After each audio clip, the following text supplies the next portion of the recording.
Fala galera, firmeza? Sejam bem-vindos ao canal do Rodrigo Serradura, um canal onde falamos sobre desenvolvimento e engenharia de software. E no vídeo de hoje nós iremos encerrar a série que ensina como preparar o seu ambiente para começar a desenvolver com Ruby e o framework Rails. Sendo que hoje é a vez de nós aprendermos como configurar o Mac OS. Como foi feito nos demais vídeos dessa série, esse aqui também será dividido em duas etapas, onde na primeira eu irei fazer toda a configuração de tudo que é necessário para, de fato, você dar os primeiros passos e começar a desenvolver, seja somente com a linguagem Ruby e principalmente com o framework Rails. Na segunda etapa eu irei fazer uma aplicação do zero para testar e ver tudo o que foi feito em termos de configuração sendo utilizado na prática. Antes de nós começarmos, eu já peço que você deixa o like, comenta, compartilha esse vídeo nas suas redes. Então, vamos lá começar. E como foi feito nos vídeos anteriores, eu também preparei um artigo com todo o passo a passo de tudo que será feito. A primeira coisa que nós precisamos fazer é a instalação do Homebrew. O Homebrew, caso você não saiba, ele é um gerenciador de pacotes feito para Mac e inscrito com a linguagem Ruby. Então, vamos abrir aqui o terminal, até para compartilhar uma coisa que muita gente não sabe. O Ruby, ele já vem por padrão no macOS. E a gente pode ver que só de abrir o terminal e executar Ruby-B, a gente vê que tem uma versão do Ruby. E é exatamente essa versão que o Homebrew utiliza para fazer uma série de automações e instalar pacotes e programas da forma mais simples e prática possível através do terminal. Para fazer a instalação dele, copie e cole este comando diretamente no terminal e clique Enter. A primeira coisa que ele vai fazer é solicitar a sua senha. Ao adicionar a senha, ele vai indicar o que será instalado e a gente pode ver que a primeira coisa que ele está indicando é a instalação do Xcode Command Line Tools, que basicamente é uma série de ferramentas de desenvolvimento que vão ser inclusive utilizadas pelo próprio Homebrew. Vamos aguardar aqui a instalação e o download de tudo, e assim que terminar nós continuamos. Como indicado no artigo, nós temos aqui uma setinha. Após ser feita a instalação, o Homebrew irá indicar dois comandos que devem ser executados no seu terminal para que ele seja carregado toda vez que uma nova sessão for executada. Então, se a gente abre aqui agora uma nova janelinha e executa Brew, a gente vê que temos agora o Homebrew disponível para uso.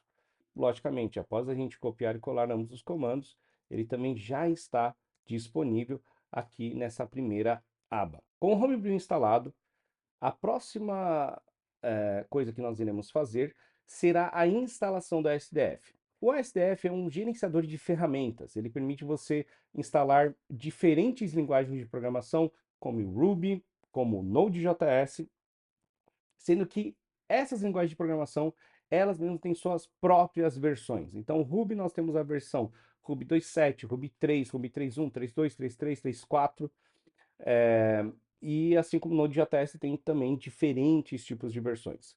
E o SDF é uma ferramenta que tanto facilita a instalação, quanto também a definição de qual versão dessas ferramentas você quer utilizar para cada um dos seus projetos.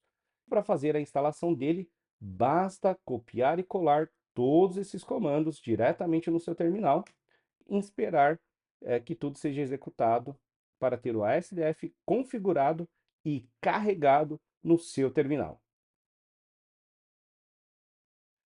Ao finalizar a execução de todos esses comandos, a gente já pode testar diretamente aqui no terminal a SDF e ver que ele está disponível. Não só o comando, como também o autocomplete, que é uma das coisas que são definidas com a execução desses comandos. Como a gente pode ver aqui nos comentários, a gente primeiro instalou as dependências para a instalação do SDF, nós fazemos o download e a instalação através do Git.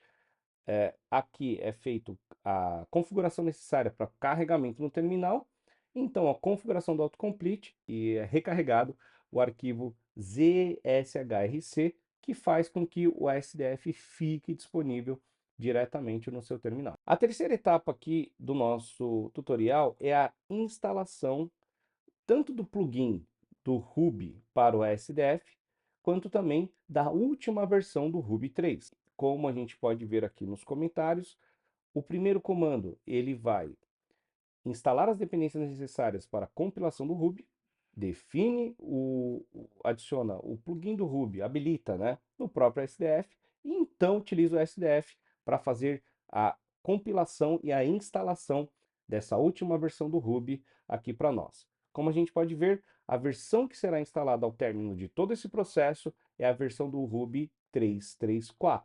Então vamos aguardar, e assim que terminar, a gente continua. Finalizada a compilação e instalação, a gente pode voltar para o artigo, porque o próximo comando a ser executado vai definir essa versão como a padrão para ser utilizada pelo sistema. Então, coincidentemente, a versão que foi instalada é exatamente a versão que está sendo indicada pelo tutorial.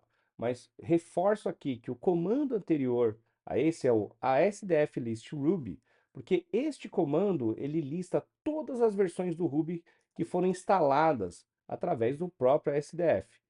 Então a gente vai executar o comando ASDF Global Ruby 3.3.4 para tornar esta versão a versão padrão para ser utilizada.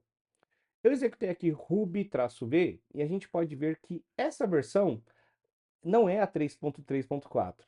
Então o que eu indico para facilitar as próximas ações aqui?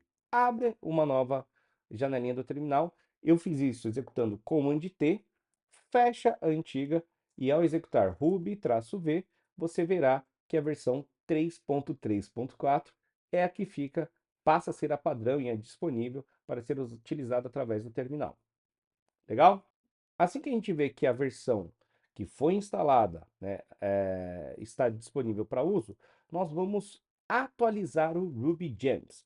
Assim como o Homebrew é um gerenciador de pacotes do macOS, ou seja, através dele você instala programas, tudo pela linha de comando, o Ruby Gems é um gerenciador de pacotes do Ruby. É através dele, inclusive, que nós vamos instalar o Rails. Esse comando gen update --system faz a atualização desse gerenciador de pacotes e daqui a alguns passos nós vamos inclusive instalar algumas gems importantes, seja para o uso do Rails e até mesmo para facilitar o próprio desenvolvimento com Ruby. Próxima etapa será a instalação do Visual Studio Code, que é um editor de código-fonte que funciona tanto no Windows, no Mac e distribuições Linux, e a gente vai utilizar o próprio Homebrew também para fazer a instalação dele.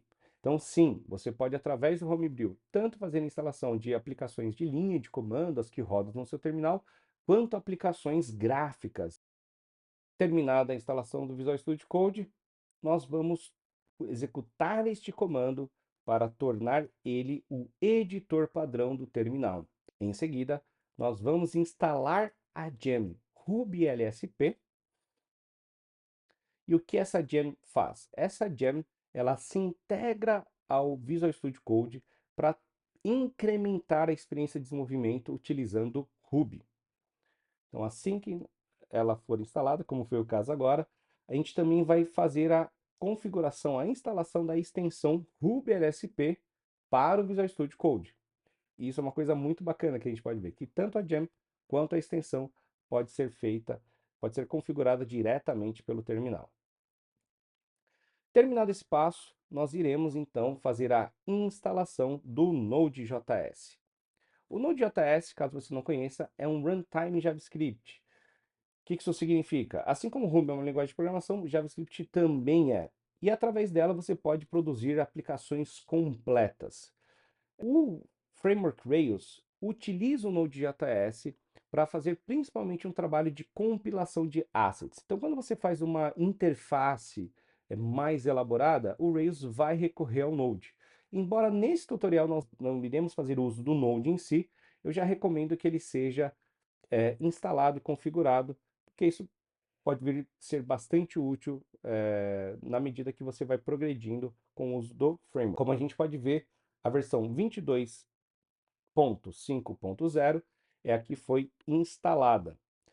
O terceiro passo aqui da instalação do Node é justamente verificar qual foi essa versão e é recomendado que ela seja então definida como a versão global, né? Ou seja, padrão para ser utilizada pelo sistema. Então, ao executarmos node-v, após definir como padrão, a gente vê que é justamente essa versão que está disponível para uso.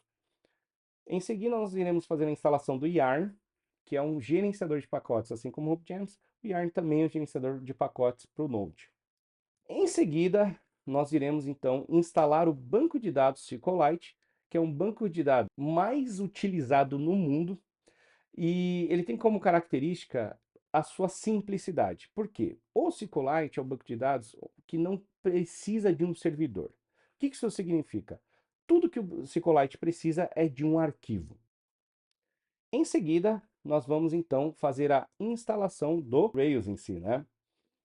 O comando para instalar é o mesmo que foi do RubyLSP, gen install Rails. Como nós podemos ver, a instalação terminou e nós deveríamos, ao executar Rails-V, ver qual a versão do Rails que está disponível. Mas a gente já pode perceber que a mensagem está um tanto quanto estranha.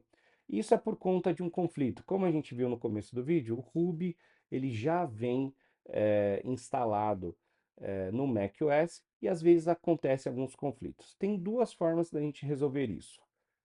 E como está indicado, uma seria abrindo uma nova aba para ele recarregar o terminal. Então, se a gente faz isso, ó, a gente vê aqui Rails-V, já vai estar bonitinho, funcionando. Mas nessa primeira aba, que é o que a gente está fazendo todo esse processo, a gente pode recarregar as configurações do terminal justamente para eliminar esse conflito. E como a gente pode ver aqui, está aqui. A versão que foi instalada do Rails é a 7.1.3.4.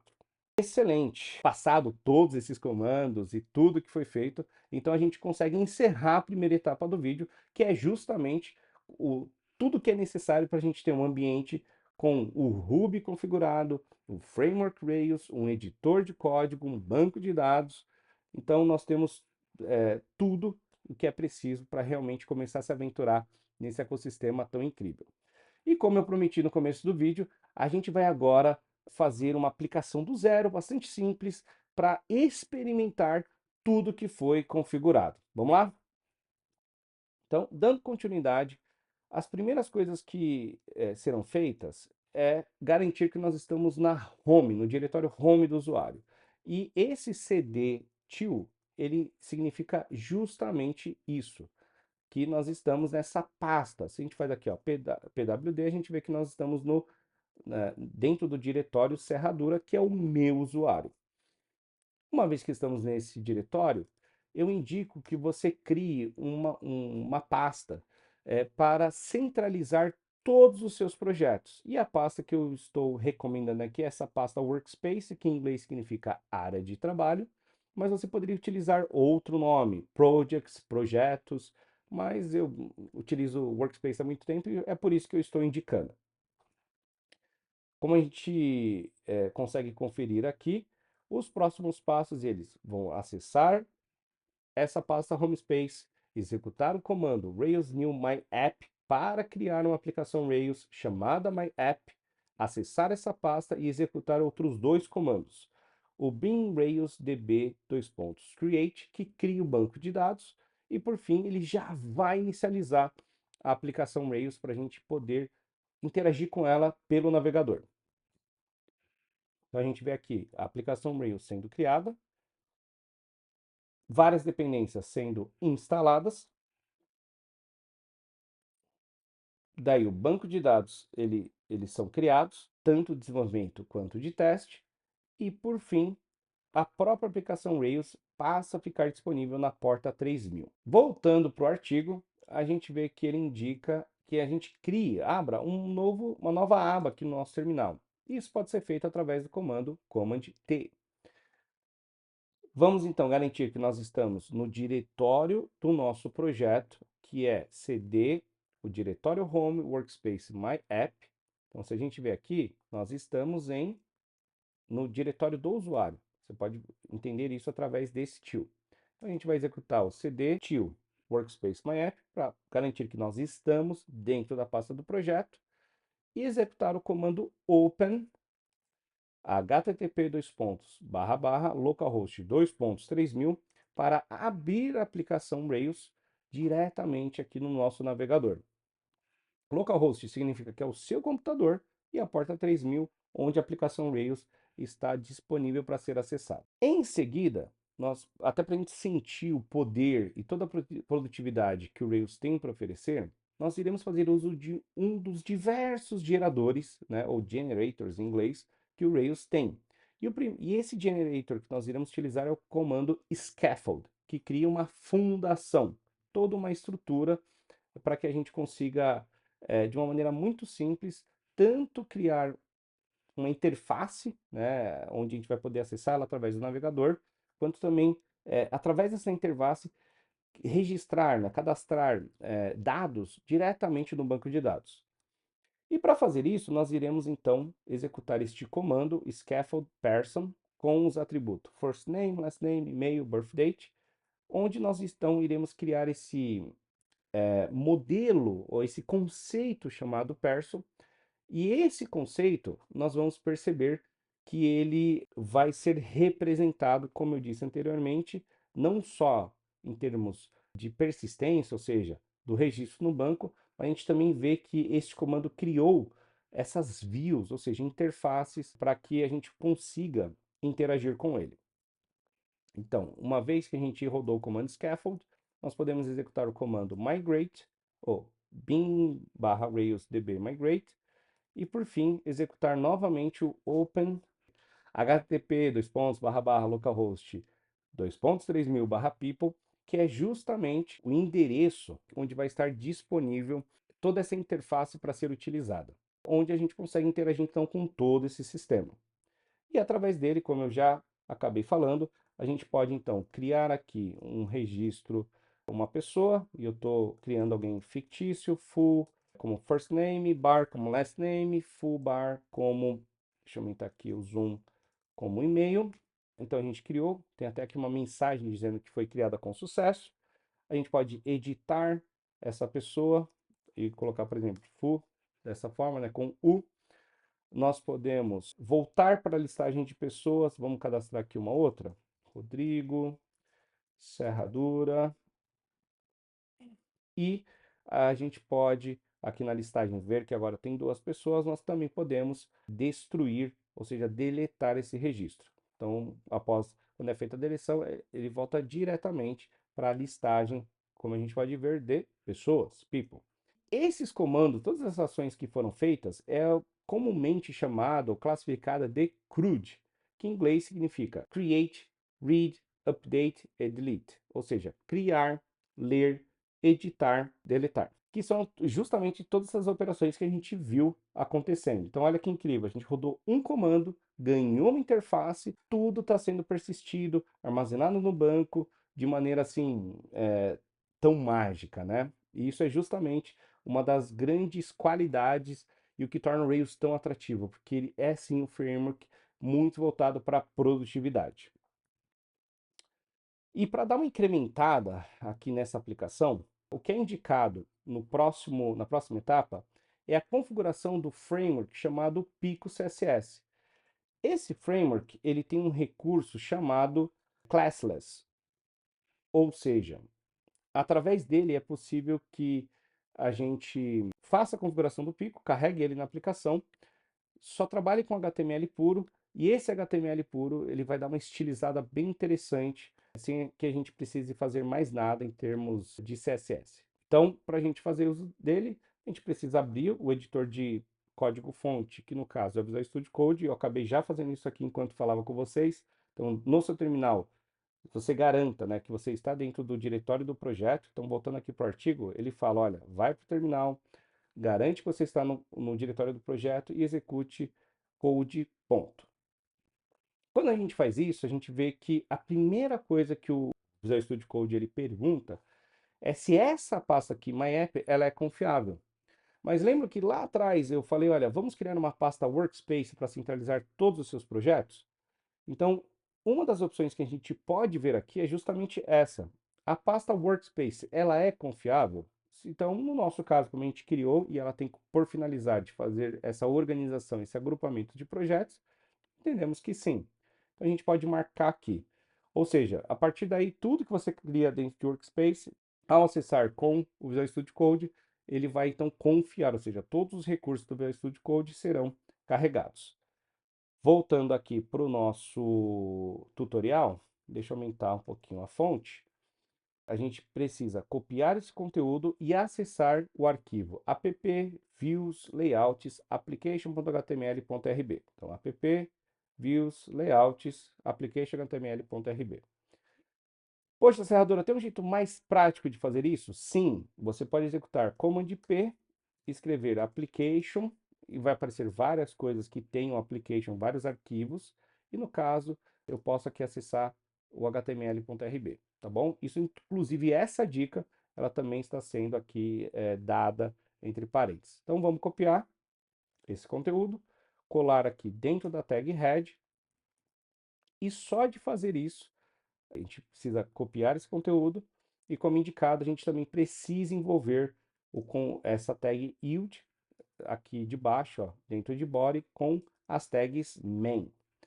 Ao fazermos isso, basta voltar lá para a aplicação e recarregar para ver o impacto que o Pico Classless faz na aplicação. Então, como eu disse, todo o código HTML que foi produzido, e a gente pode ver aqui através das pastas, ó, people, daí tem vários arquivos HTML com esse RB, que é como o Rails, né? Ele permite você ter HTML mais código Ruby sendo utilizado em conjunto. Ele vai então estilizar todo esse HTML sem que a gente precise ficar fazendo uso de algum CSS em específico. Então, vamos dar uma navegada para sentir como é que ficou a aplicação. Está aqui a listagem, está aqui a edição, olha como deu uma mudada, né, no formulário.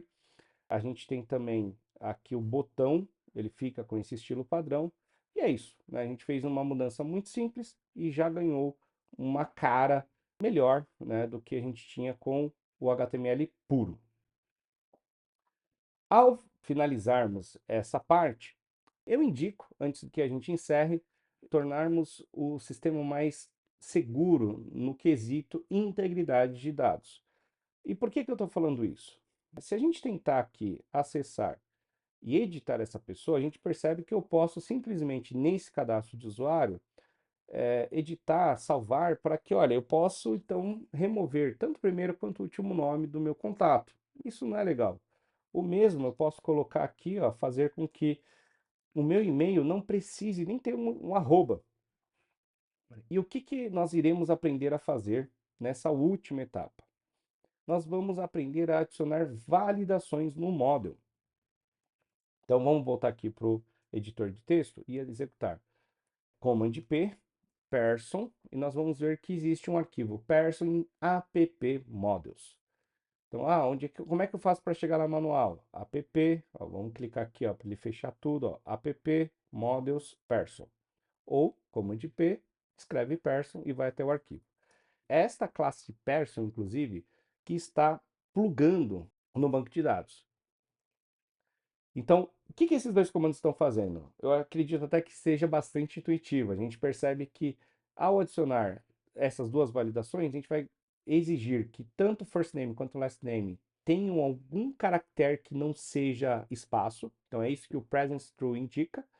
E se houver um e-mail, esse e-mail tem que conter pelo menos um arroba. Então, não é a validação mais sofisticada de e-mail, mas é alguma validação. Tem que ter um arroba. Caso a pessoa não queira adicionar nada, tá tudo bem. A gente vai permitir valores vazios, né? Valores em branco.